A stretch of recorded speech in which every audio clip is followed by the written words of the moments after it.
অত্যাচার তার উপরে সরাসরি চরিত্রের উপরে সরাসরি নেমে আসছে, ফলে সেই চরিত্রটি সেখানে সরাসরি ভয় পাবে এবং মোহ আসবে তার নিজের শরীরের প্রতি।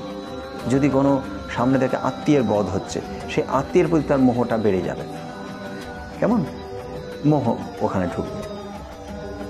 তাহলে কি আসছে? শঙ্কা, মোহ, দৈন্য আবেগ, দৈন্যাবেগ চাপল, দৈন্য আবেগ চপলতা।